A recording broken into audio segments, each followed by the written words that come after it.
बीवी का मुंह देखकर वो तुम्हारे साथ गद्दारी भी कर सकता है, जवान होकर तुम्हें घर से धक्के देके बाहर भी निकाल सकता है।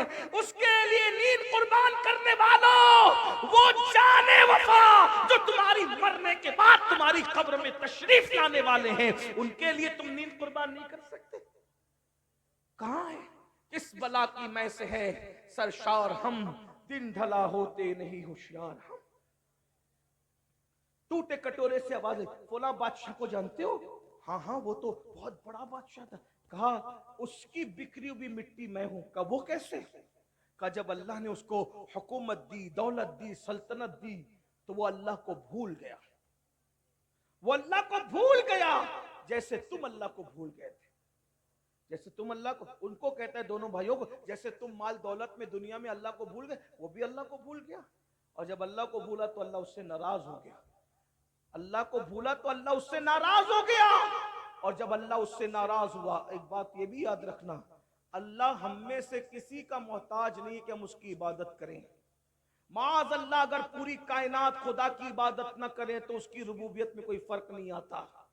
पूरी कायनात रात दिन सजदे में चली जाए तो भी उसकी रुबूबियत में कोई फर्क नहीं आता। वो फर्क से पाक है, वो घटने बढ़ने से पाक है। वो इतना बुलंद है कि अब उसके आगे कोई बुलंदी नहीं हो सकती। वहां आगा पीछा कुछ नहीं है, वहां कोई जवाल नहीं है, वहां कोई उरूज नहीं है।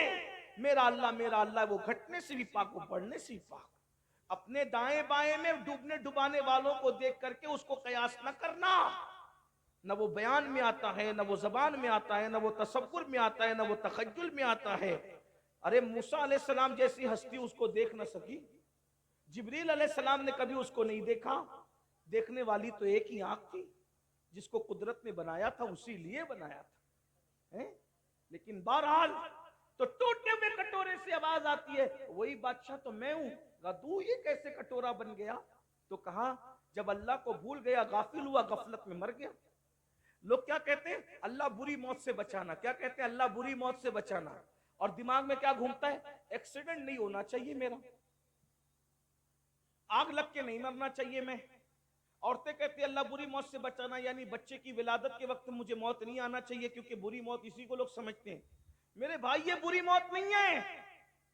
अगर माज अल्लाह, अल्लाह सबकी हिफाजत करे, कोई एक्सीडेंट में मर जाए वो शहीद है। ये बुरी मौत नहीं, वो शहीद है। ये तो तुम्हारा खप्त है, तुमने दूसरों का सुन करके रखा है कि जो बुरी मौत से मरता है उसकी रूह भटकती रहती। कोई रूह नहीं भटकती। ये सब नापाक जिन्नात है जो तुम्हें वर्गलाते हैं। और ये मुसलमान तो हो गए, लेकिन जिधर से कन्वर्ट होकर के आए उसकी कुछ न कुछ नहुसत अभी भी दिलो दिमाग में खप्त की शक्ल।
दुरूद शरीफ पढ़ने का भाई दुरूद शरीफ पढ़ लीजिए।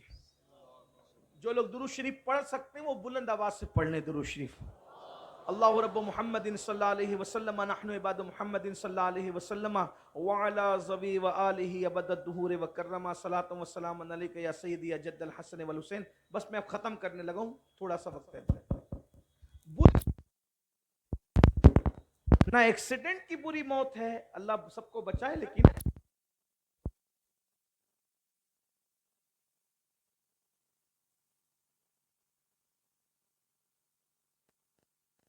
पढ़ने सब लोग अल्लाहुम्मा सल्ली अला सय्यदना मौलाना या रसूल अल्लाह। जल्दी जल्दी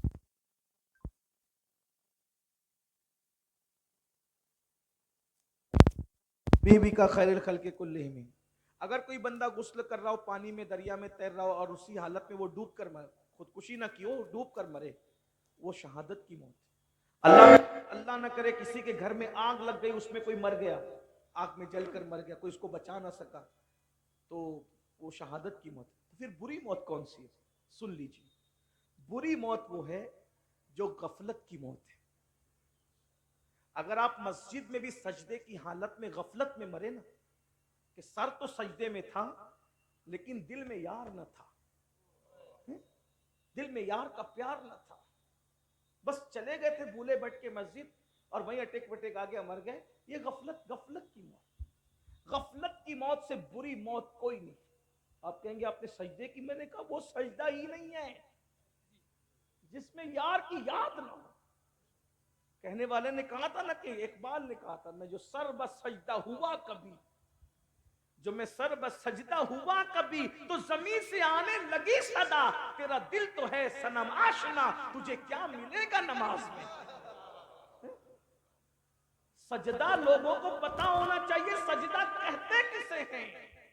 अभी तो जमीन पे को पेशानी जमीन पे रखने को लोगों ने सजदा समझ लिया। सजदे की मारिफत तो हासिल करो। अगर 1 मिनट सजदा करवाने तो धड़कने तेज होती है, सजदे में धड़कने तेज नहीं होती। जो सजदा सीख लेते हैं और लज्जते सजदा से आशना होते हैं, वो पूरी रात सजदे में गुजारते, तो रात छोटी पड़ती है मगर सजदा मुकम्मल नहीं होता। ऐसे सजदा करने वाले हैं कि या तो इमाम साहब अगर 31 मरतबा सुभान रब्बियल आला कहते तो कहते कल से तो नहीं आना, क्योंकि लंबा सजदा है। सजदा सजदा है, सजदा सजदा है। बहरहाल गफलत की मौत बुरी मौत है, सबसे बदतरीन मौत गफलत की मौत है। और आज हम सब गाफिल हैं, बल्कि बुजुर्गों ने कहा जिस दम गाफिल उस दम काफिर। ये सूफिया की अपनी जबानी है, मैं इसको जो है वो आप पे वो नाफिज नहीं कर रहा हूं, इसलिए कि सूफिया का अपना एक अंदाज है। हम तो गाफिल ही है ना, गफलत गफलत गफलत गफलत। तो बहरहाल उसने कहा, उस मिट्टी से टूटे हुए प्याले से आवाज आई, मैं तो गाफिल था और गफलत में मौत आ गई। अब गफलत में मौत आई बादशाह को, तो क्या हुआ, कल लोगों ने दफन कर दिया, जैसे कि औरों को दफन किया जाता है। जब दफन कर दिया गया मैं, तो मेरी मिट्टी मिट्टी में मिल गई, हड्डियां भी जमीन खा गई, कीड़े खा गए, सब खत्म हो गया।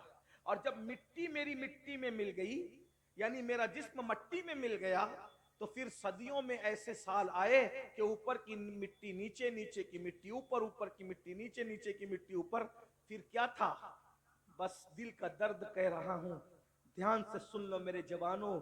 उस टूटे हुए प्याले से आवाज आई, जब मेरी मट्टी मट्टी में मिल गई, मिट्टी मिट्टी में मिल गई, तो मट्टी अगरचे मट्टी में मिल जाए, जिस्म अगरचे मट्टी में मिल जाए, मगर रूह बाकी रहती है। तो एक एक जर्रे के साथ क्या हो रहा है ये एहसास होता है। और हदीस पाक में आया कि जिन जिन चीजों से जिंदों को तकलीफ पहुंचती है, उन चीजों से मुर्दों को भी तकलीफ पहुंचती है। तो उस टूटे हुए प्याले से आवाज आई, था तो कभी बादशाह, मगर जब मिट्टी मिट्टी में मिल गई तो लोग मेरे ऊपर पेशाब करते थे, मेरे मुंह पे पाखाना करते थे। मेरे भाइयों, एक मंजिल आप पर भी वो आ सकती है, मरने के बाद जब लोग हमारी मट्टी पर पेशाब करेंगे तो हमारा क्या बनेगा, लोग हमारी मट्टी पे पाखाना करेंगे तो हमारा क्या बनेगा, अरे कब्रों पर कुत्ते घूमेंगे तो क्या बनेगा। ये गाफिल लोगों का हाल है। अल्लाह अकबर, खुदा के लिए दुनिया ही सब कुछ नहीं है, ये दुनिया चंद दिन की है, ये दुनिया चंद लम्हे की है। अरे मेरे भाई, तुम्हें किसने मना किया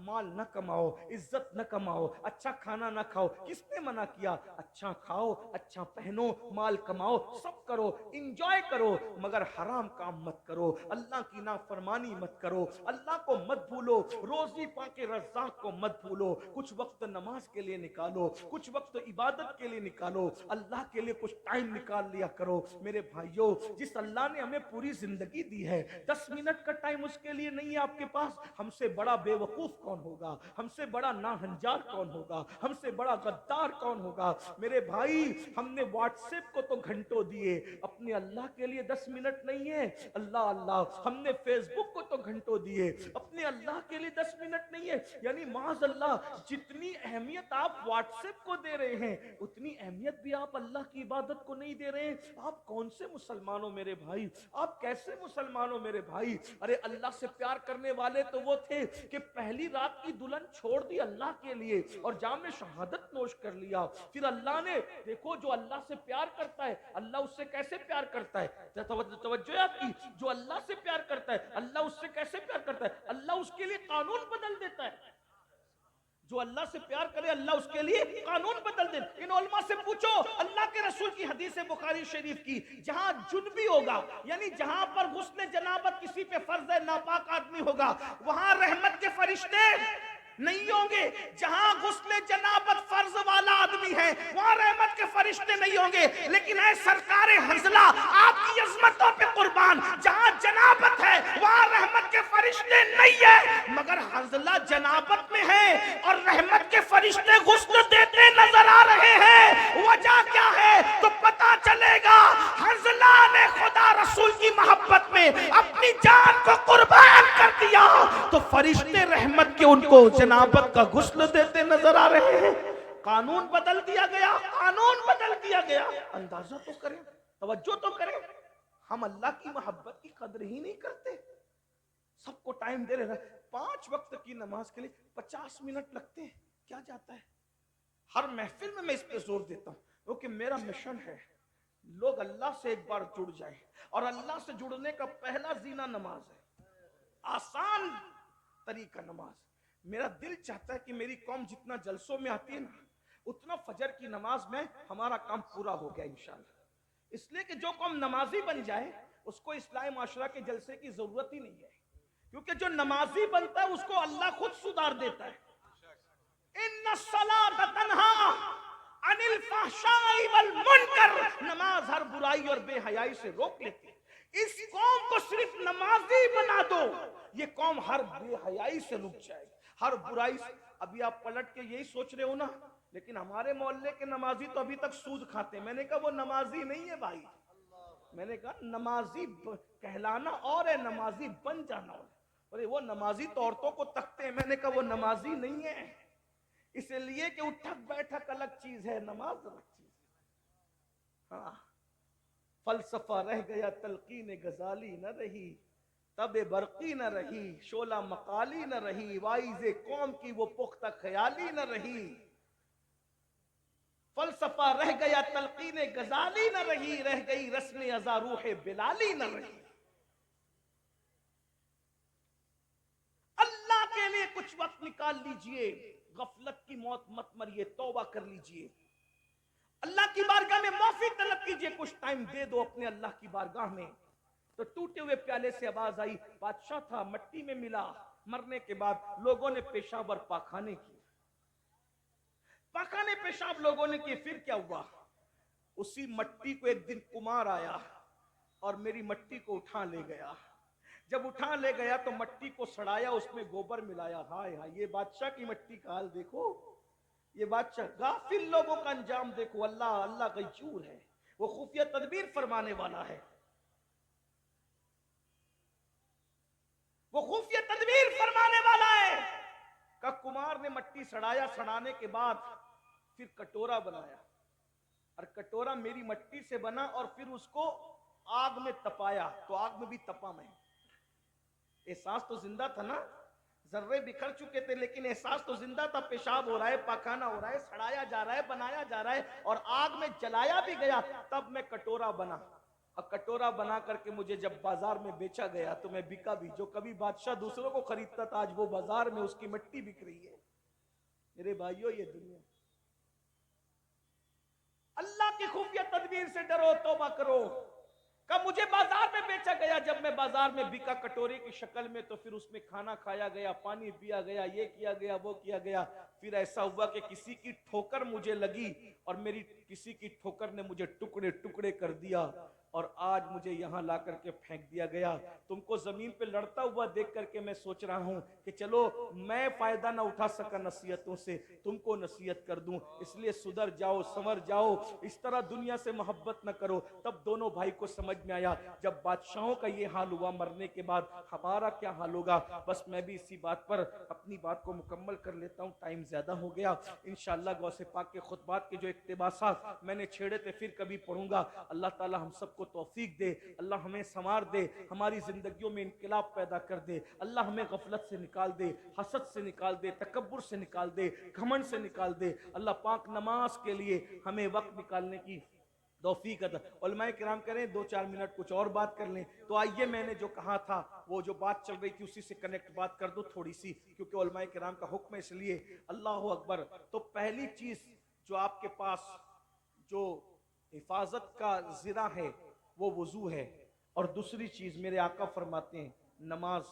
अल्लाह के रसूल फरमाते हैं कि जो बंदा नमाज पढ़ता है अल्लाह तबारक व ताला उसको अपनी हिफाजत की ज़िरा पहना देता है, और उससे जो दुश्मनी करता है उससे अल्लाह लड़ता है। देखिए तो सही जरा गौर तो कीजिए कि उससे जो लड़ता है उससे अल्लाह लड़ता है, उससे अल्लाह इंतकाम लेता है।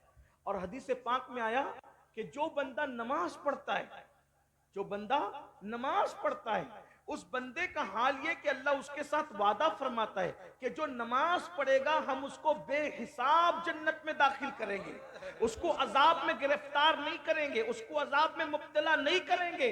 क्यों? अब बताओ, जब नमाज पढ़ने वाले को अल्लाह अपने अजाब में गिरफ्तार नहीं करता तो फिर अल्लाह उसको दुनिया की मुसीबतों में कैसे गिरफ्तार करेगा। अल्लाह के बंदो, आज हर बंदा परेशान है, मालदार भी परेशान, गरीब भी परेशान, खूबसूरत भी परेशान, कम खूबसूरत भी परेशान, और सब लोग कहकर आकर कहते हैं हजरत दुआ करें। अच्छी बात है, अल्लाह के नेक बंदों से दुआ कराना चाहिए, लेकिन एक बात कहता हूं, ये जो परेशानियां हैं, ये जो तकलीफें हैं, ये जो बलाएं क्यों है? कुरान कहता है वमा असाबकुम मिन मुसीबतिन फबिमा कसबत ऐदीकुम, कि तुम पर जो कुछ मुसीबत आती है वो तुम्हारे गुनाहों की वजह से आती है, वो तुम्हारे हाथ की कमाई की वजह से आती है। गौसे पाक के खुतबात में पढ़ रहा था, आइए खुतबे का एक और मैं पॉइंट आपके सामने रख दूं। हुजूर गौसे पाक के खुतबे का, हुजूर गौसे पाक रदी अल्लाह ताला फरमाते हैं कि आपने हसद और तकब्बुर के बारे में सुना। गौस पाक फरमाते हैं अगर चाहते हो कि तुम कामयाब हो जाओ, बस ये आखिरी पॉइंट है, उलमा ने हुक्म दिया तो मैं ये बात आखिरी पॉइंट के तौर पे रख रहा हूँ,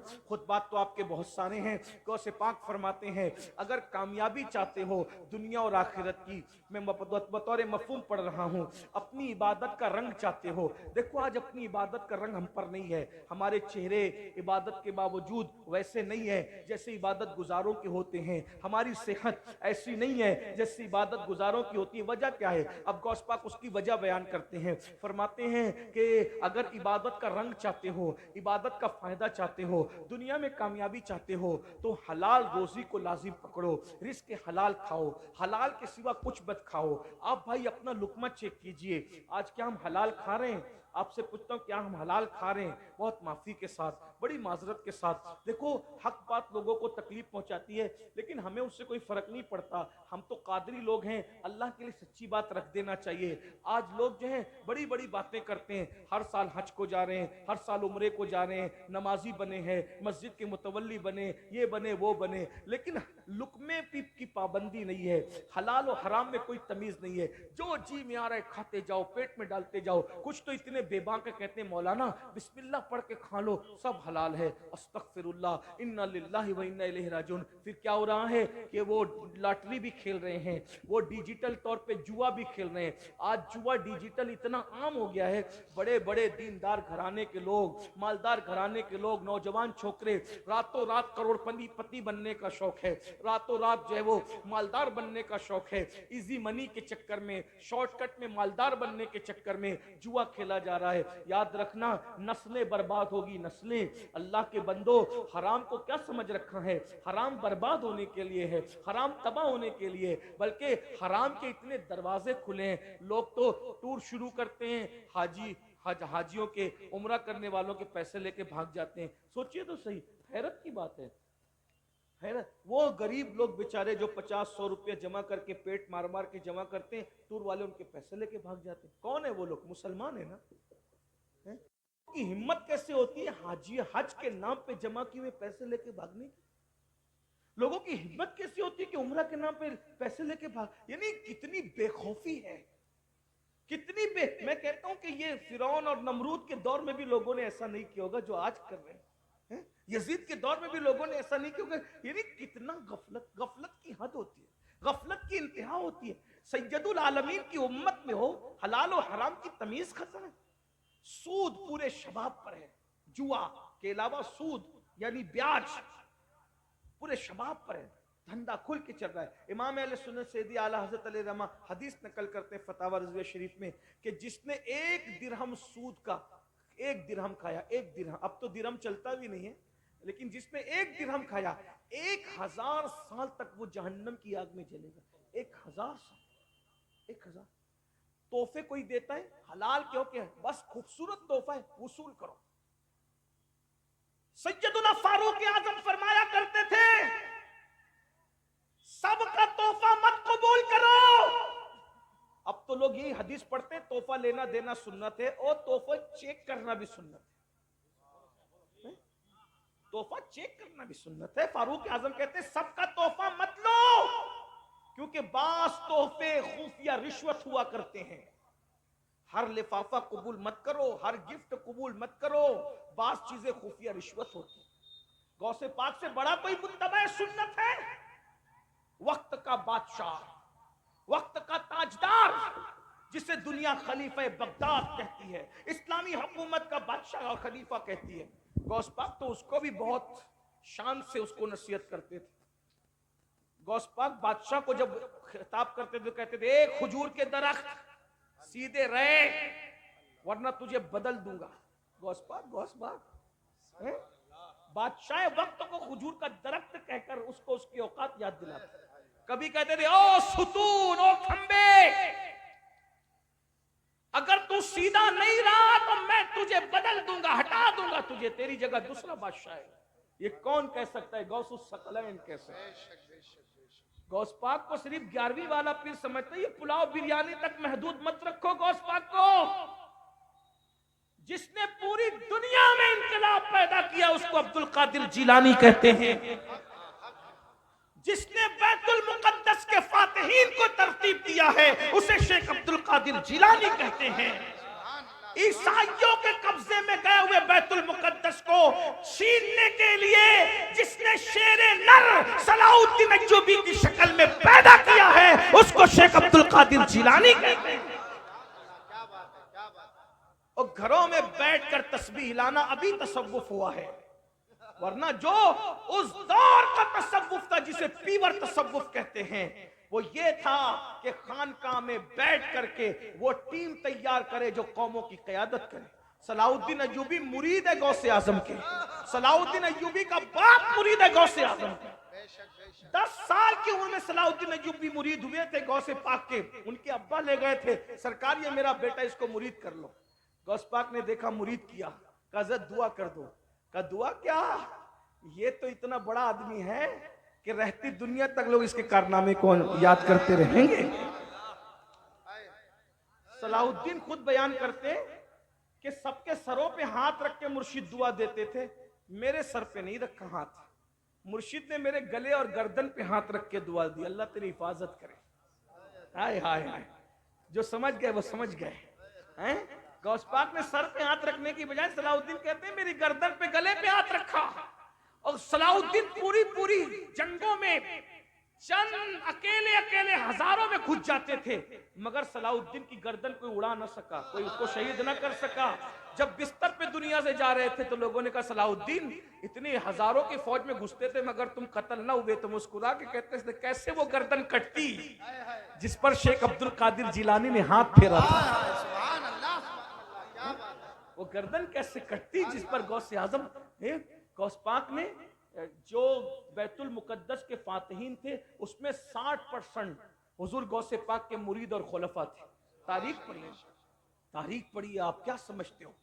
गौसे पाक के मदरसे से एक वक्त में 3-3 हजार उलमा और फाजिल फारिग होते थे, और गौस पाक अपना पूरा मदरसा अपने खर्चे से चलाते थे। चंदे का कोई सिस्टम नहीं था, बादशाह से कुछ नहीं लेते थे। अभी मैं बताने लगा हूं आखिरी बात के तौर पे कि बादशाह की हालत क्या कर रखी थी। कई मुल्कों में गौसपाक का कारोबार चलता था उस दौर में। इंटरनेट का दौर नहीं था, ट्रेन का दौर नहीं था, प्लेन का। कई मुल्कों में गौसपाक का माल तिजारत जाता था। इतने मालदार थे गौसपाक कि रोजाना नए कपड़े पहनते थे और दूसरे दिन उसको फकीर को पहना देते थे। यहां तो आलिम अगर किराना दुकान खोल ले तो पूरी बस्ती को तकलीफ होती है कि ये मौलवी है कैसा जो किराना दुकान चले। गौसपाक ताजिर है फिर भी बड़ा पीर मानेगा, और इमाम ने किराना दुकान खोल दी तो उसको इमाम मानने तैयार। ये क्या फिक्र है? अरे कोई ताजिर से कम है आपके यहां? जिसका कलेमा पढ़ते हो वो नबी मुल्क के शाम तक जाते तिजारत करने। जिसके मुकल्लिद हो वो इमाम आजम भी ताजिर थे, और जिसके मुरीद हो वो गौसे आजम भी ताजिर थे। लोगों के टुकड़ों पे पलने की बिदत तो अभी इजाद की गई मेरे भाई। हमारे बुजुर्ग टुकड़ों पे पलने वाले नहीं थे, अपने टुकड़ों पर दुनिया को पालने वाले थे। आसमा खान जमी खान जमाना मेहमान, साहिबे खाना लकब किसका है तेरा तेरा। और निकलो दकियानुसी फिक्र से सितारों के आगे जहां और भी है अभी इश्क के इम्तिहान और भी है। तू शाही ये परवाज है काम तेरा, तेरे सामने आसमा और भी। मजहबी तबके को अपने इमाम को कहो हजरत आप तजारत करिए, मैं आपका सपोर्ट करता हूँ, चलो अपने पार्टनरशिप में करते हैं, चलो करते हैं। इमामों को ताजिर बनाओ ताकि ना फिर तकरीर की कोई फीस तय करेगा ना तरावी की कोई फीस तय करेगा। क्यों? जब तकरीर करने वाला तुम्हारी तरह सेट होगा तो वो और पैसा दे करके जाएगा, वो मांग करके क्यों जाएगा? मांगने वाली कौम तो तुमने बना रखी है ना, क्योंकि तुम अपनी कौम अपने मजहबी तबके को कुछ करने नहीं। इमाम आजम ताजिर थे, कुछ नहीं, कोई तकलीफ आपको नहीं है ना। लेकिन इमाम आजम के दौर में होते तो जैसे आज अपने इमाम से तकलीफ है, उस दौर में भी आपको इमाम आजम से भी तकलीफ होती, क्योंकि जब आपके पास तकलीफ वाला दिल है तो आप करेंगे क्या, है ना। तो खुदारा जरा फिक्र ऊंची कीजिए, खुदा तुझे किसी तूफान से आशना कर दे कि तेरे बहर की मौजों में इस्तिराब नहीं। बात क्या कर रहा था? सरकार गौसे पाक अपना मदरसा अपने पैसे से चलाते थे तिजारत, और कितने 3000 फारिग होते, हर साल फारिग होते थे। तो जिस मदरसे से 3000 फारिग हो रहे हों उसमें पढ़ते कितने होंगे? 30 बच्चे फारिग करो तो कम से कम 300 पढ़ाना पड़ता है, तो 30 फारिग होते हैं। तो जहां 3000 फारिग हो रहे हो तो वहां पढ़ते क्या? और फिर किसका खर्चा? सिर्फ गौसे पाक का। और बादशाह की हालत क्या? बस बात खत्म हो रही है। बादशाह एक दिन आया, पहले भेजता था, बहुत तोहफे भेजता था गौस पाक को, बहुत गिफ्ट भेजता। गौस पाक कहते थे वापस ले जाओ, हराम का माल मुझे नहीं चाहिए, किसी और ले जाओ। एक दिन बादशाह खुद आया और वो जो तश्त होते हैं उसमें दिरहमो दिनार की थैलियां भर भर के लाया। गौस पाक से कहा हुजूर कबूल कर लीजिए। गौस पाक फिर गौस पाक थे, गोल चेहरा, मिली हुई भवें और गंदुमी चमकदार रंग, दाढ़ी सीने को घेरे हुए और पतले पतले होंठ, अनार के दानों की तरह जमे हुए दांत, मुश्क की जिस्म से आती हुई खुशबू जिस पर कभी मक्खी नहीं बैठी। 70,000 के मजमे में इतनी बुलंद आवाज से गरजदार तकरीर कि पहला बंदा सुनता था तो 70,000 के मजमे में आखिरी बंदा भी वैसे ही सुनता था। ये आवाज की घन गरज, और गरीबों से इतना प्यार, उनके साथ बैठ जाएं, और बादशाह आए तो उसके लिए उठ के खड़े भी ना हो, कभी कभी उसके लिए उठ के खड़े नहीं। और हम लोग गरीब नजरअंदाज और मालदार को गुलाम, मालदारों की गुलामी। गरीब का जनाजा पढ़ने के लिए कोई नहीं आता, और मालदारों के यहाँ जनाजे का कांदा बदलने वालों की कतार लगी रहती है। अरे मेरे भाई, कोई कड़का किसी कड़के को क्या देगा, कोई मोहताज किसी मोहताज को क्या देगा। मालदारों की गुलामी करने वालों, मालदार बुरे नहीं है, लेकिन गरीबों की भी कुछ कदर कर लो। गौसे पाक फरमाते हैं, एक दिन मैंने अल्लाह से पूछा, अल्लाह तू मुझे कहाँ मिलेगा? अल्लाह से मैंने पूछा, अल्लाह तू मुझे कहाँ मिलेगा? तो अल्लाह ने फरमाया, गरीबों की बस्ती में ढूंढ ले, तू मेरी रहमत को वहीं पे पा लेगा। आज तो गरीबों के पसीने से बदबू आती भाई। आप तो गरीब की खैरियत नहीं पूछ सकते मेरे भाई। कपड़े देखकर खैरियत पूछते हो, मोबाइल देख के खैरियत पूछते हो। बाइक दे के खैरियत पूछते हो, कार दे के, बंगले दे के। तो क्या तुमने दौलत को अपना खुदा बना लिया? माज़अल्लाह। अगर तुम खुदा के लिए खैरियत पूछ रहे हो तो तुम्हारे लिए गरीब और अमीर में कोई फर्क नहीं होना चाहिए। अगर तुम खुदा के लिए जनाजे में गए हो तो गरीब के जनाजे और अमीर के जनाजे में तुम्हारे लिए कोई फर्क नहीं होना चाहिए। बदलो अपने आप को, तब्दील करो। क्या कह रहा था? तवज्जो। बादशाह नजराना लेकर आया, वो गौस पाक, तो मैं ले जा तेरा नजराना। मैं नहीं लेता। उन्होंने कहा सरकार कबूल कर लें। फरमाया नादान, मैं तेरी जन्नत चाहता हूं और तू मेरी जहन्नम चाहता है।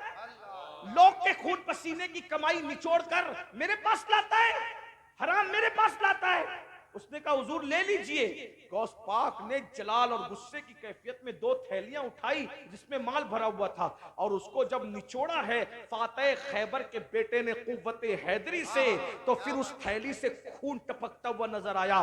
गुस्से में फरमाया लोगों का खून निचोड़ के लाके मुझे तोहफा देता है, अगर तेरी निस्बत रसूल का ख्याल ना होता तो इन थैलियों को इतना निचोड़ता कि तेरा महल इस खून में डूब जाता। गरीबों की रकम लूटता है, गरीबों के खून पसीने को लूट के मेरे पास लाता है, ले जा, ये जिसकी अमानत है उस तक पहुंचा दे। गौस पाक एक खूबसूरत जुमला सुने, बात पूरी। गौस पाक कहते हैं अपनी कौम से तकरीर करते हुए, रोजा रखते हो रमजान शरीफ का? मैं भी उनकी नकल में पूछ रहा हूं, बोलो भाई रखते हो तो बोलो। गौस पाक कहते हैं पानी हलाल, सुबह सादिक से गुरूब आफ्ताब तक पानी छोड़ दिया, तो ये रोजा है, यही है ना रोजा। खाना हलाल, सुबह सादिक से गुरूब आफ्ताब तक खाना छोड़ दिया, यही है ना रोजा। वजीफे ज़ौजियत हलाल, सुबह सादिक से गुरूब तक छोड़ दिया। 3 चीजों के छोड़ने का नाम यही जाहिरी रोजा है। गौस पाक कहते हैं हलाल पानी से दिन भर बचते हो। जुमला गौर करें, इसी जुमले पे बात पूरी होती मेरे मुर्शिद के जुमले पे। मेरे अल्लाह करे किसी के दिल में बात उतरे। फरमाते पानी हलाल था, दिन भर पानी नहीं पिया, यही रोजा। खाना हलाल था, दिन भर खाना नहीं खाया, यही रोजा। वजीफे ज़ौजियत नहीं किया, यही रोजा। लेकिन जब इफ्तार करने बैठते हो तो खून से इफ्तार करते हो, इफ्तार खून से करते हो। अब लोग हैरान, गौस पाक फिर गौस पाक का हम खून से कैसे इफ्तार करते? का वो जो खजूर मुंह में डालते वो खजूर नहीं, अगर किसी का कर्जा लेकर के डुबा दिया तो ये उसका खून है ना। किसी का माल नाहक छीन करके नहीं दिया, ये उसका खून है ना। यतीमों का माल हड़प कर लिया, बहन का हिस्सा गसब कर लिया, भाई का हिस्सा गसब कर लिया, देता नहीं, तो वो खजूर नहीं है, वो लोगों का खून है, खून। वो हराम माल लोगों का खून है, खून। तो कहा पानी हलाल था वो छोड़ दिया, खाना हलाल था वो छोड़ दिया, वजीफे ज़ौजियत हलाल था वो छोड़ दिया, और खून तो हराम था उससे इफ्तार कर रहा है। ये जो दस्तरखान सजे हैं ये हराम से नहीं सजे। अगर ये हराम से सजे हैं तो लोगों के खून से सजे हैं। जो कौम लोगों के खून से इफ्तार करती हो उस कौम के रोजे का क्या हाल होगा। तो हराम खाने वाला सिर्फ हराम नहीं खाता, लोगों का खून चूसता है। तो गौस पाक फरमाते अगर दुनिया की और आखिरत की कामयाबी चाहते हो हलाल को लाजिम पकड़ो। गौस पाक का एक कौल, किसी ने कहा गौस पाक मुर्शिद आपको इतनी तरक्की कैसे मिली, ये मकाम कैसे मिला, ये मर्तबा कैसे मिला? मेरे मुर्शिद कहते हैं 2 चीजों से मुझे ये मकाम नसीब हुआ। नंबर 1, मैं हमेशा सच बोलता रहा। नंबर 2, मैं हमेशा हलाल खाता रहा। सिद्क़े मकाल अक्ले हलाल ने मुझे इस मकाम पर पहुंचा दिया। आइए हम भी सच बोलें, हलाल को लाजिम पकड़ें, इंशाअल्लाह। आप कहते हैं बहुत टफ है हजरत, मैंने कहा कोई टफ नहीं है, सच्ची नीयत करो। अल्लाह का वादा है वल्लदीना जाहदू फीना लनहदियन्नहुम सुबुलना, जो अल्लाह की राह में कोशिश करते हैं अल्लाह उनके लिए रास्ते पैदा कर देता है। अल्लाह हम सबको तौफीक अता फरमाए। दौरान गुफ्तगू कोई गलती हो तो अल्लाह ताला माफ़ फरमाए। अस्तगफिरुल्लाह रब्बी मिन कुल्लि ज़म्बिन व अतूबु इलैहि व मा अलैना इल्लल बलाग। अस्सलामु अलैकुम व रहमतुल्लाहि व बरकातुहू।